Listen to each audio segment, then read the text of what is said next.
Conselheiros e advisors estão preparados para customizarem a maneira como eles atuam dentro das empresas?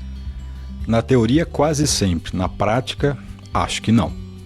Processos e procedimentos de empresas mais estruturadas podem ser aplicados em empresas menos estruturadas? Pode, claro que pode, mas precisam ser customizados. E o sócio da empresa familiar, ele se sente seguro quando se espelha ou quando alguém tenta espelhar a empresa dele no modelo de empresa mais estruturada? Eu acho que todo mundo quer evoluir. O problema é que a dose tem que ser homeopática ao invés de alopática. E as regras de governança, elas são muito duras para as empresas familiares? Nossa, eu não tenho a menor dúvida disso. E qual é a saída para exemplos bem-sucedidos serem aplicados em negócios menores? A saída é você customizar na prática de verdade.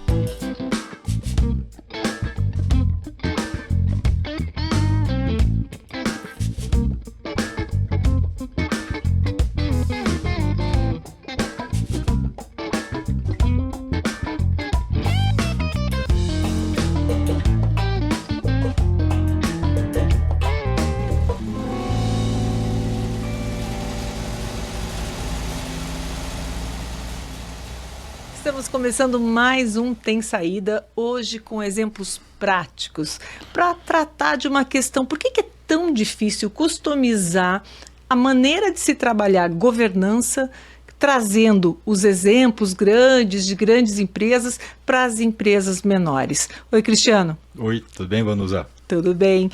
Tem saída para essa questão, Cris? Tem. E eu me pergunto, eu faço muitas perguntas em relação ao que você acabou de falar, né? O que será que acontece? Né? Por que será que é assim? Por que será que toda vez que você vai observar alguém falar para uma empresa familiar, que essa pessoa traz o exemplo da empresa grande? Por que será que é assim? Eu confesso com você que eu não sei se eu tenho essa resposta na ponta da língua, mas eu vejo isso acontecendo o tempo todo, sabe? Vejo acontecendo em todo lugar que eu estou. Todo sócio que eu converso, toda empresa que eu entro, tem um ponto de reclamação em relação a isso, né? Poxa, nós queremos uma coisa que sirva para o nosso negócio, do nosso tamanho, com a nossa fome, do tamanho do nosso apetite. Eu não sei por que assim, isso é reincidente e volta sempre na mesma tecla, sabe? Você acha que tem a ver com a experiência das pessoas que são chamadas para contribuir? Quando a gente pensa na formação de um conselheiro, né, se você olhar na história, assim, normalmente o conselheiro de hoje é o executivo de ontem, não é isso? E quando a gente se forma na nossa carreira, uma carreira executiva, você tem, assim, durante o processo, se você passa por uma empresa bastante estruturada, você aprende um monte de sistema, processo, ferramenta, procedimento, e parece que a gente é o que a história da gente faz a gente ser. Então, quando a gente vai para trás, a gente olha para o que eu aprendi e agora eu estou preparado para poder aplicar. Mas se você não customizar isso para uma empresa familiar, que ainda não tem, quem sabe, todos os processos que você aprendeu na tua trajetória, é complicado. Então, assim, a fome, a vontade de chegar com sede muito ao pote para você poder fazer uma mudança numa estrutura em termos de prática de governança ou de cultura, ela pode ser perigosa, sabe? E eu acho que isso não funciona bem. Uhum. E você acha que o executivo, porque ele também traçou um caminho, né? Ele começou em empresas menores. Se ele tentar trazer a experiência que ele tinha nas empresas menores, que às vezes exige mais criatividade, um outro olhar para adaptar coisas, isso pode ajudar? Acho que pode. Nem sempre ele começou em empresas menores. Se você pegar pessoas executivas, e tem executivos muito bem sucedidos, então você tem aquela famosa trajetória lá que você foi o trainee, foi o estagiário de grandes empresas, né? Então, normalmente é até engraçado, porque os grandes nomes que são divulgados, todo mundo quer porque fizeram histórias em grandes empresas. Então eu acho que tem que ter assim uma calibração, uma medida. Você quer ver? Vou te dar um exemplo de participei de uma reunião de conselho há uns 2 meses atrás, e era uma das primeiras reuniões que estava acontecendo. A história é a seguinte: imagina uma empresa que adquiriu um fundo, fez um aporte nessa operação, e estavam aprendendo a conviver os novos donos, que eram do fundo, com os donos locais que já estavam lá há muitos anos. E nessa experiência, nessa reunião de conselho, né, o que aconteceu foi o seguinte: tínhamos lá 3, 4 horas para uma reunião, tinham que ser tomadas algumas decisões. Passou o tempo, acho que a reunião ela teve um problema de ser, não foi tão bem gerida assim, porque estava muito no começo, né? Mas passou um tempo, etc. E lá no final, quando faltava 15 minutos para acabar, eles viram que tinham algumas pautas não tinham sido cumpridas, e aí teve um conselheiro que falou assim: olha, agora o que acontece? Nós temos 15 minutos para acabar a reunião, eu não me sinto confortável para tomar uma decisão enquanto conselheiro. Isso aqui estava para ser discutido lá 1 hora atrás, a gente não fez, né? E então agora vamos ter que achar uma outra saída, ou marcar uma extraordinária, ou vamos deixar isso para daqui a 15 dias, enfim. Olha, aquilo gerou um clima super ruim, né? E aí todo mundo ficou assim, um olhando para o outro, etc. E enfim, a reunião acabou. Eu pergunto, né? Se você está participando de uma reunião, você sabe que tem algo importante, você vê o tempo passando, você sabe que está sendo mal sugerida, você não pode ali no meio do caminho levantar a mão: olha, gente, seguinte, eu estou um pouco preocupado, porque está passando o tempo, nós temos 2, 3 decisões super importantes para serem tomadas, e eu queria fazer uma sugestão: vamos inverter a pauta. A gente inverte a pauta, faz a sugestão, decide, e depois a gente vai para essas pautas, que elas são importantes, mas elas são menos importantes do que essa. Não poderia ter sido feito isso? O que é isto? Por que é assim? Eu me pergunto, isso é uma falta de experiência, né? O que um posicionamento como esse quer provocar numa reunião? Porque ele não contribui, né? Ele quer dar lição para alguém, quer dizer que não gostou, quer falar que foi mal gerida, etc. Tudo isso num começo de um relacionamento, no começo de uma nova sociedade desse relacionamento, onde você tinha sócios locais que não sabiam e ainda não sabem como é que se convive numa reunião, como é que se decide junto, como é que é o processo de tomada de decisão. Essa experiência desses donos que fazem parte hoje da sociedade, nos últimos 30 anos eles não tiveram essa experiência. Do outro lado se tem experiência. O que é isso, então, eu me pergunto, né? É uma impaciência, é uma forma mais forte de se colocar, é uma demonstração de posicionamento, tá? É isso que eu acho que, se você estivesse falando, se essa empresa, né, que estivesse sendo adquirida ou estivesse fazendo a composição da sociedade, já tivesse habituada com esse tipo de reunião, tranquilo. Não teria problema, né? Mas eles não sabiam, não sabem como fazer. Então, se você seguir ao pé da letra, onde eu quero chegar com esse exemplo, segue ao pé da letra lá, você tem lá numa reunião de conselho, tem a pauta 1, a pauta 2, 20 minutos para essa, 20 minutos, tem que decidir, tem que analisar, escuta, o relatório tem que vir antes, tem que estar desenhado, todo mundo tem que estudar. Se você está com tudo isso pronto, etc., e você já tem a prática, a habilidade, vai tranquilo. Agora, e quem não tem isso ainda? Leva um tempo para você poder aprender, né? Então, acho que a necessidade de customizar, ela tá relacionada com a paciência, com a tolerância, né? Com a vontade de se colocar no lugar do outro e ficar, eu já sei como isso acontece, deixa eu ensinar essa outra pessoa para ver, daqui a 6 meses o formato ele tá legal. Mais redondinho, né? Tá mais redondo. Talvez esse mundo corporativo, ele tem essa questão de ego, né? Tentar colocar a sua experiência como a melhor, ou tentar mostrar para o outro que talvez ele ainda não esteja no mesmo nível. Isso acontece? Acontece bastante, né? Eu acho que tem essa questão de ego, mas tem uma questão também de você... sabe quando você estuda uma matéria e você sai reproduzindo essa matéria, né? Tem aquela coisa de você olhar olha, isso aqui é o roteiro, isso aqui é um benchmark, isso aqui é o que as empresas fazem. Como é que eu posso implantar isso aqui no lugar onde não tem nada? Dá para fazer uma fase um, fase 2, fase 3?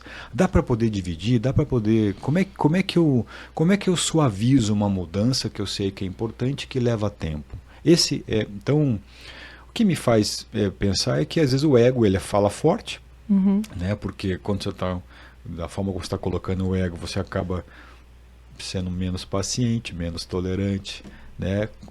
Customiza menos. Então, quando você diminui um pouco isso, a chance de você poder criar um ambiente favorável ela é melhor. Né? Ela é bem melhor. Tem um outro exemplo, não, na verdade é o seguinte, se você pegar as academias, né? As escolas que estão formatando cursos de formação para ajudar num ambiente de mudança de cultura ou de governança. Tem muitas coisas legais que estão sendo criadas para... hoje não mais só para o sócio, para o herdeiro, para o executivo. E recentemente, cada vez mais está surgindo assim, algumas iniciativas para empresas familiares. Porque você sempre tem um pano de fundo assim que, olha, regras de governança, práticas de governança para empresas de capital aberto talvez sejam muito duras para essas empresas. Precisamos fazer alguma coisa. Todo mundo, de uma certa maneira, já discute isso ou está falando sobre isso. E tem alguns cursos que estão começando a ser especialidades voltadas para essa natureza. Aí quando você vai ver, na prática, você conversa com quem está ministrando uma pauta, uma palestra, num curso, num programa, você consegue, ao estruturar esse curso, que é o meu caso, já tive essa experiência, você consegue estruturar o curso. Olha, para esse tipo de empresa nós temos que customizar. Não dá para chegar e com fome dessa forma, porque vai arrebentar lá com a estrutura.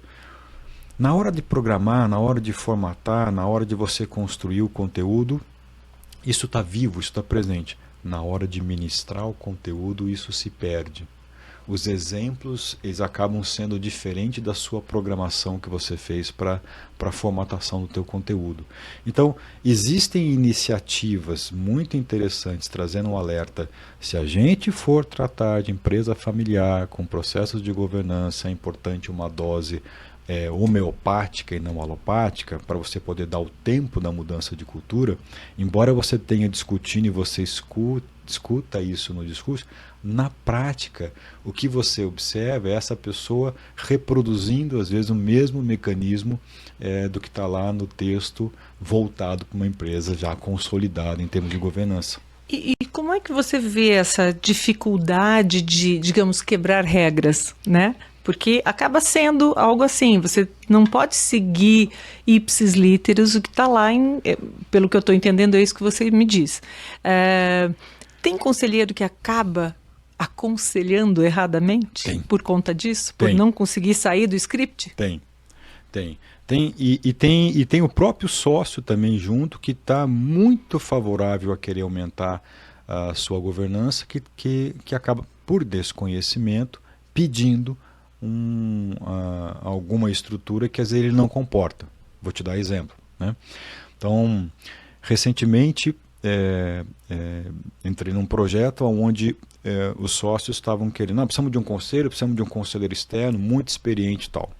E bastou lá uma primeira atuação com essa empresa e a gente verificou, puxa, os relatórios não estavam legais, o orçamento não funcionava direito, você ainda não tinha uma análise de indicadores, etc., para você levar para uma reunião, tinha uma série de coisas faltando. Mas esse sócio tinha feito um curso de formação de governança, tinha entendido que era importante colocar um conselho, importante trazer um conselheiro, etc., para que ele pudesse melhorar os resultados dele. Né? Então, a demanda instalada na cabeça desse sócio, quando ele vai fazer um curso, quando ele vai conversar com alguém, vai pegar uma mentoria, vai pegar um conselho com alguém, puxa, o que é uma boa prática de governança? Ela vem forte lá com todos os pré-requisitos. E quando ele olha para o negócio dele, tem alguns pré-requisitos básicos que, se ele não tiver isso ainda funcionando, vai perder tempo, vai jogar dinheiro fora, vai criar um fórum de discussão, uma reunião que ela não vai ajudar muito, sabe? É, na semana passada, vivi 2 exemplos disso. Vou trazer para a gente poder dar uma luz para esse negócio. Estávamos numa empresa, tinham 2 conselheiros externos, eu era o terceiro. Estávamos numa empresa onde essa empresa ela tinha ainda algumas dificuldades para que estava saindo do papel. Então você pedia assim, deixa eu ver como é que está papéis e responsabilidades de cada um. Deixa eu entender um pouco a descrição desse cargo, descrição desse outro cargo, etc. Deixa eu ver como é que essas pessoas estão em termos de atividade para ver se o desenho está adequado, se a estrutura é adequada para aquilo que a gente está traçando. Na verdade, isso não é uma reunião de conselho, é uma reunião que a gente está fazendo como uma preparatória para um dia isso virar um conselho, né? E no meio do caminho lá teve um conselheiro que levantou a mão e sugeriu, olha, estamos pensando em pessoas, o tema é pessoas dessa reunião, temos que ter uma avaliação por competência, temos que fazer uma avaliação 360, temos que fazer uma avaliação cruzada, de pares e tal. E a gente tinha discutido o início da hora passada, naquela reunião, que essa empresa ainda não tinha a base para você poder fazer uma avaliação, né? Então, a base para você poder colocar um programa de remuneração, para você poder fazer uma avaliação 360, que é um negócio extremamente sofisticado. Eu já vivi esses processos, já vivi de fora, já vivi respondendo. Nossa, tem que ter um grau de maturidade grande para isso. Não é fácil você falar do chefe, do par e de quem está embaixo, né? Dá muita confusão quando você aplica isso. Tem que ter as coisas muito bem delimitadas, muito bem escritas, cada um saber o que um faz. Quando você vai avaliar, dar um feedback para alguém, você tem que saber se a pessoa faz o que, eu espero o que, eu tô observando o que para falar. E nessa empresa a gente tinha discutido um tempo atrás, ali, 1 hora atrás, que não tinha, vamos criar essas bases. E veio essa sugestão, a gente poder sair atrás de alguém para colocar uma avaliação de competência super sofisticada. Será que estamos falando do mesmo caso? Viu que é assim, ou já viveu isso, quer implantar isso, né? Será que se trata disso? É uma pergunta que eu me faço. Será que é isso, né? Será que é seguir uma norma? Será que é seguir uma regra? Talvez seja. Né? Talvez seja uma vontade de assumir a cadeira e o ego de aparecer, talvez também seja isso, né? Fato é que, seja por qual razão for, a experiência essa empresa precisa, qualquer empresa, né, qualquer sócio precisa ser ajudado de uma maneira homeopática, de uma maneira onde você coloque fases para isso, onde você coloque, olha, isso aqui é o primeiro passo, isso vai te custar tanto, a gente implementa, vê se dá certo, amadurece, testamos. Agora vamos para o segundo passo. Tendo isso feito, a gente vai para uma segunda fase. E assim, quando você olha, passou lá um período, você está com um grau de maturidade diferente da tua empresa. Tá? O que, na tua opinião, quais são os steps, né? O que eu preciso ter primeiro, antes, por exemplo, de ter uma avaliação 360, antes de preparar montar um conselho? Você acha que precisa estar funcionando redondinha a empresa, é isso? Eu acho que se você está na figura de um conselheiro ou está na figura de um consultor, né, de um mentor, de um advisor, e você está mediante o pedido de um dono, que olha, puxa, eu gostaria de ter um conselho, ou eu gostaria de ter uma governança para melhorar os meus resultados. Se esse é o pedido e você está de frente dele, eu acho que não dá para fugir do velho e bom diagnóstico. Então, para um pouco. Olha todos os pilares da governança, aí sim que você estudou, que você está vendo, né? Olha lá para todos os pilares da governança e veja lá, mecanismos, processos e procedimentos, como é que é a estrutura da família, como é que está a estrutura societária, patrimonial, como é que está lá, sei lá, existem políticas, pega todos esses pilares acadêmicos que são extremamente importantes e faz um diagnóstico disso. Depois que você fez esse diagnóstico, aí você avalia, bom, à luz do que se quer da estratégia, eu vou começar por aqui, isso dá para fazer, isso não dá para fazer, sabe? Tá.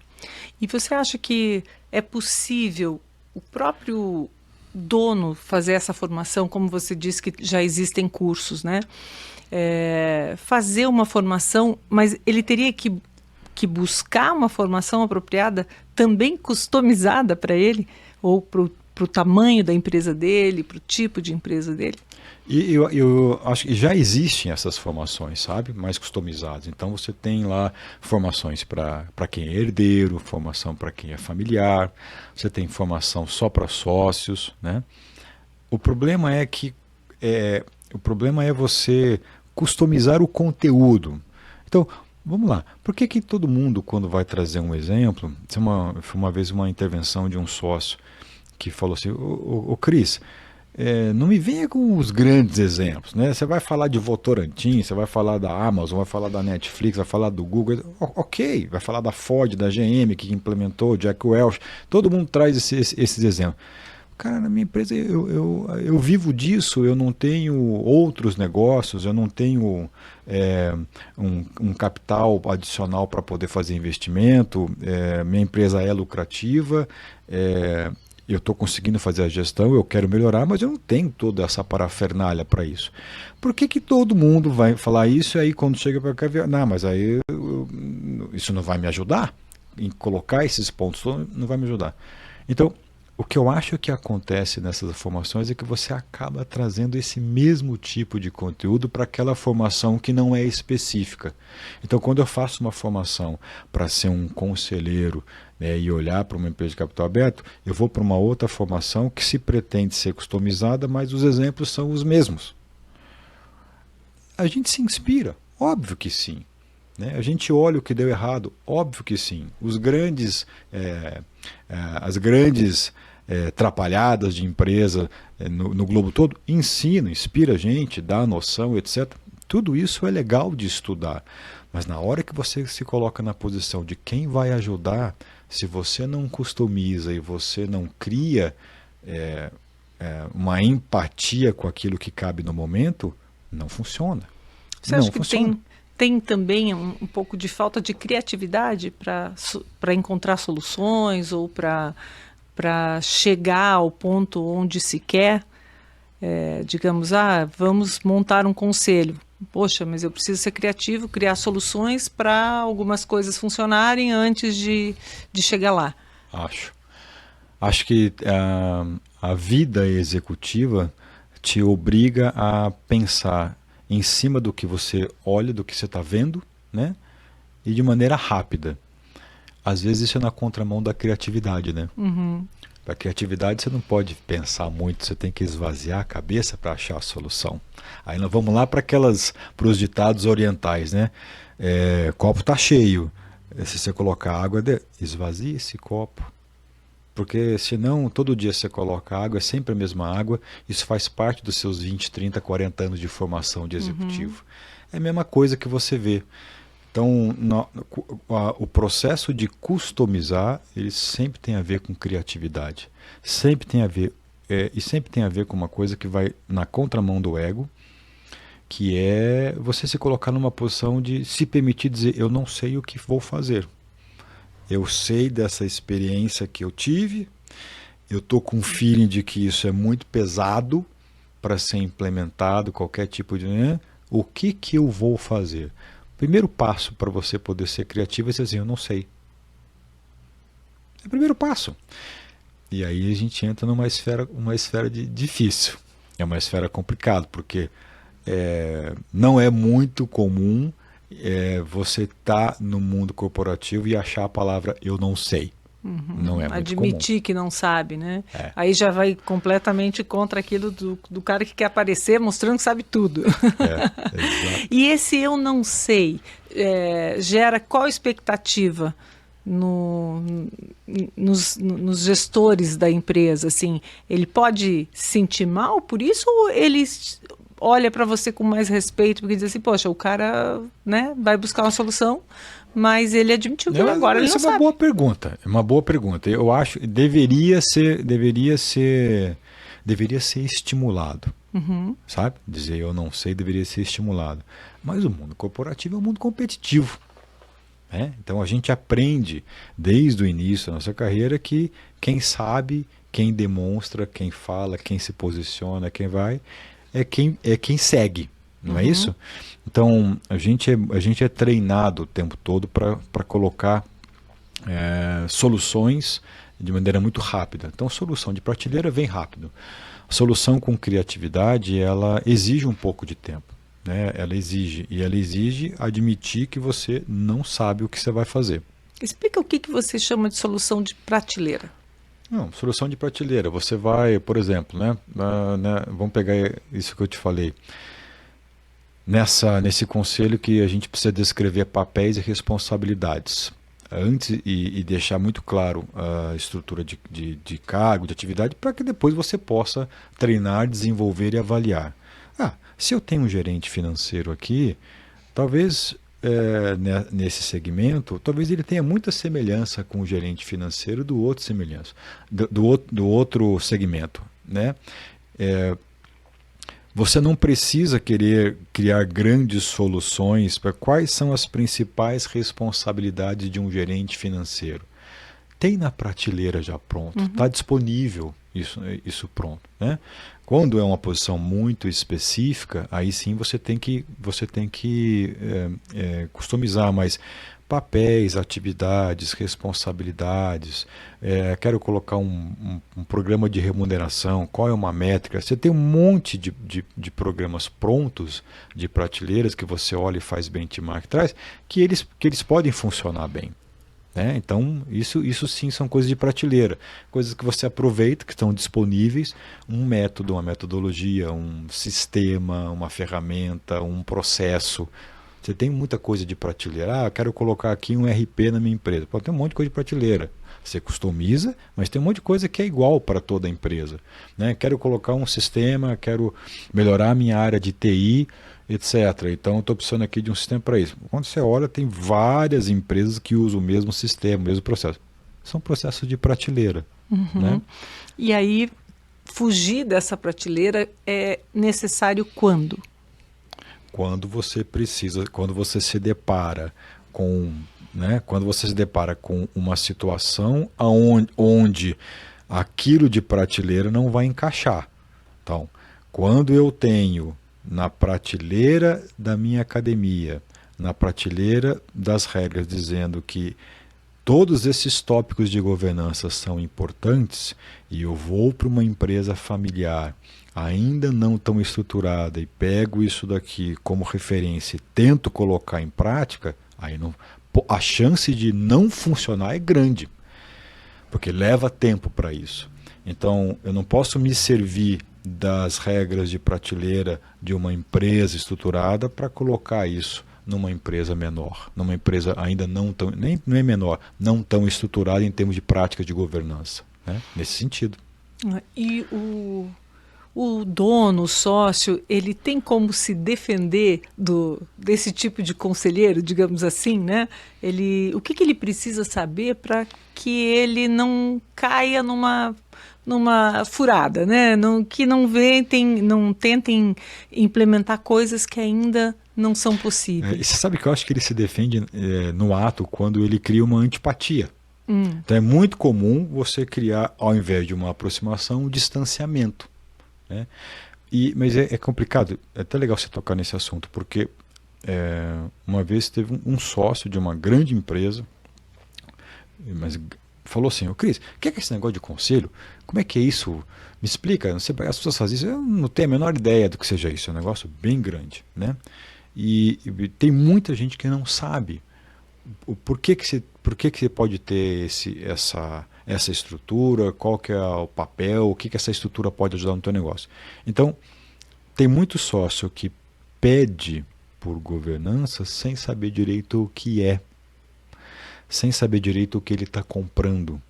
Ele vê que tem muita gente se aprimorando nisso, investindo nessas práticas, então todo dono quer, obviamente, melhorar o seu negócio, quer melhorar o resultado, ele vai investindo nisso. Mas existe ainda um desconhecimento grande de como é que essa estrutura vai ajudar o meu negócio. Então a gente não tem o que fazer no sentido de alertar esse dono, né? Esse dono, ele olha e ele quer. Agora, quando ele está diante de alguém que vai ajudar a melhorar o negócio dele e vai correndo para essas regras, o que ele faz para se defender é criar uma antipatia, é criar uma resistência. Né? Então é muito mais do que faz um alerta para o dono. Não, é muito mais assim, a hora que alguém chega e tenta forçar um pouco uma mudança de cultura mais forte antes do tempo ou prematura, o dono responde de maneira mais resistente a isso. Né? Esse é um tópico que eu acho que a gente vai ter que voltar, né? Porque tem bastante coisa ainda que nós poderíamos falar sobre isso, Cris. Então, eu proponho que a gente volte a esse assunto em algum momento. O que você acha? Tá bom. Tá bom? Tá combinado. Então, tá bom. Tem Saída fica por aqui, mas a gente retorna com outros bate-papos. Até depois, gente.